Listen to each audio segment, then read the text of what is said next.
Shocking. Hindi dapat sa ABS-CBN ang gawin bulilit. Alam niyo ba na muntik na itong hindi mapunta sa ABS? At iba pa sana ang title nito. Nakapag-audition na kami ng mga bata sa Channel 5. Imagine, yung show na kinalalakihan natin na maraming napasikat na maraming child stars. May ibang pangalan sana at ibang channel. Ano nga ba ang nangyari? Bakit nagbago ang lahat?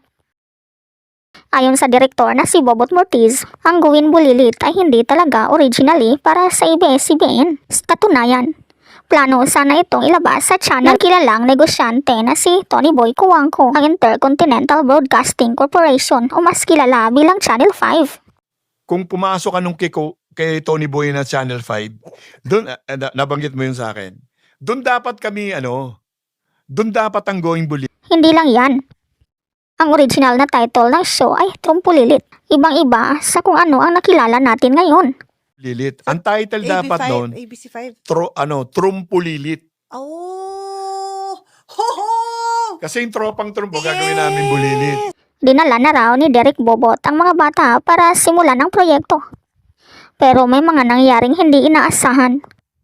Hindi natuloy ang plano sa Channel 5. At dito nagsimula ang malaking pagbabago. Nakapag-audition na kami ng mga bata sa Channel 5. Akala mo ay tapos na ang lahat, pero hindi pa. Dahil dito, kinausap ni Derek Bobot ang ABS. At doon niya muling inipresent ang kanyang concept.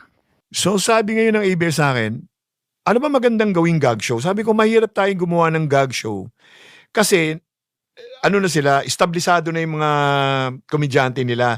Tayo, wala na tayong komedyante na gagawa ng gag show. Actually, nung time na yun, wala na. Sabi ko, gusto nyo, meron akong binubuo sa TV5. Sabi ko, mga bulilit na gagawa ng adult roles. Pagkatapos, linya por linya ko. Sabi niya, paano yun? Tuturuan ko sila talagang natin, tatsagain natin, parang ganon. So parang tinanong ko yung tutuloy pa ba tayo? Hindi pa rin siya na kumikilos. Ginawa na namin sa ABS, ginawa namin going bulilit. Nag-work naman, pero ayon kay Derek Bobot, hindi naging madali ang lahat. Lalo na pagdating sa acting. Kailangan niya sanayin at pag-aralan ang bawat bata para masigurong natural, nakakatawa at relatable ang kanilang performances. ang hirap namin binuo dahil talagang nililinya por linya yung mga bata. Dito lalong naging espesyal ang show. Dahil ang mga batang ito, hindi lang basta performers. Sila ay hinubog upang maging future stars ng industriya. Sa unang batch pa lang, makikita mo na ang mga pangalan na hanggang ngayon ay sikat na sikat na. Marami sa kanila ang naging big stars sa TV, movies at social media. Isang maliit na desisyon lang kung saan ipapalabas ang show na nakapagpabago sa growth at career ng child stars. Kung natuloy kaya ang Trumpulilit, magiging ganito pa rin kaya sila kasikat at ang show? Ikaw, anong masasabi mo dito?